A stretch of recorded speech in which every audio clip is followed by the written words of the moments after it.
அருட்பெருஞ்சோதி தனிப்பெருங்கருணை. ஐயா வணக்கம். சுலபமான முறையில் குரு பஞ்சகாவியா வச்சு புளிச்சக்கீரை மூலமாக எப்படி பஞ்சகாவியா தயாரிக்கணும், 3 லிட்டர் வச்சு 35 லிட்டர் தயாரிக்கும் முறைகள் பற்றி பார்த்துக்கிட்டு இருக்கோம்.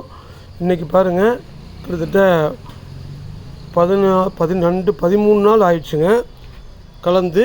13 நாள் கலந்த கலவை பாருங்கள் எப்படி இருக்குன்னு நீங்களே பாருங்கள். 13 நாளுடைய கலவை அது அப்படியே பாருங்கள். நல்லா கலர் நல்லா சுத்தமாக சேஞ்ச் ஆகிடுச்சு. சாதாரணமாக குரு பஞ்சகாவியால் இது மாதிரி சேஞ்ச் ஆகிறதுக்கு 20 நாளுக்கு மேலே ஆகும். இது நமக்கு ஒரே வாரத்துலேயே இந்த அளவுக்கு வந்துருச்சு.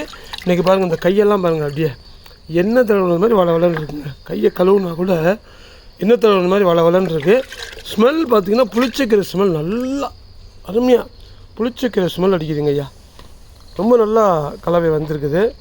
இப்போ இது ஸ்ப்ரே பண்ணி இன்றைக்கி 3வது நாளுங்க. ஸ்ப்ரே பண்ணி 3வது நாள் நம்ம ஜாஸ்மின்க்கு ஸ்ப்ரே பண்ணோம். குண்டு மல்லிக்கு குண்டு மல்லி ஸ்ப்ரே பண்ணது கொஞ்சம் அதான் கொஞ்சம் கலர் வித்தியாசமாக தெரியுது. இன்னும் நிறைய அளவுக்கு வரல. 2 நாள் தான் ஆகுது. 3வது நாள் இன்றைக்கி ஸ்ப்ரே பண்ண மல்லிச்செடிங்க. இது வெச்சுக்கொட்டை கீரை. அன்றைக்கி வந்து ரொம்ப மஞ்சள் கலராக இருந்துச்சு. இப்போ ஸ்ப்ரே பண்ணி 3வது நாள் கொஞ்சம் கலரே மாறி இருக்கு. வெச்சுக்கொட்டை கீரை பாருங்கள், கலர் பாருங்கள் எந்த அளவுக்கு வந்துருக்கு பாருங்கள் கலரு. அதே போல் வெற்றிலைக்கும் பண்ணியிருந்தோம். வெற்றிலை கொடி வந்து அந்த நியூ லீஃப் எல்லாம் கொஞ்சம் அந்த கலர் மாறி சேஞ்ச் ஆகிருக்குது பாருங்கள். உங்களுக்கு ஐடியா தெரியும். வெற்றிலை ஒரே கொடி தான், ஒரே வெற்றிலை கொடி தான். அந்த லீஃப் எப்படி மாறி இருக்கு பாருங்கள். நல்லா ஒரு மாற்றம் தெரியுதுங்க. அதே போல் கருவேப்பிலைக்கும் ஸ்ப்ரே பண்ணியிருந்தோம். ஸ்ப்ரே பண்ணி 2வது இப்போ நேற்று வேறு மழை பெஞ்சிச்சு. கொஞ்சம் நேற்று பகலில் மழை பெஞ்சிருச்சு. இன்னும் நல்லா ஃப்ரெஷ்ஷாக தெரியுது. உங்களுக்கு ஒரு ஐடியா தெரியும் கருவேப்பிலையில் நம்ம தெளிச்சதனுடைய இது பாருங்கள் அப்படி எந்த அளவுக்கு இருக்குன்ட்டு.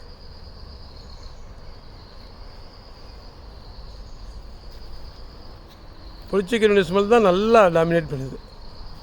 நல்லா ஃபெர்மெண்டேஷன் ஆகிடுச்சு பாருங்கள். கலர்லாம் சேஞ்ச் ஆகிருக்கும். அன்றைக்கி பார்க்கும்போது இந்த கலரில் இந்த மாதிரி இருந்துச்சு. அன்றைக்கி பார்க்கும்போது இப்படி இருந்துச்சு, கொஞ்சம் இந்த மாதிரி இருந்துச்சு அன்றைக்கி அடிக்கிறதுக்கு முன்னாடி.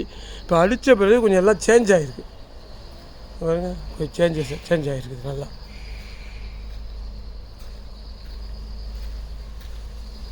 கருவேப்பிலை பாருங்கள்.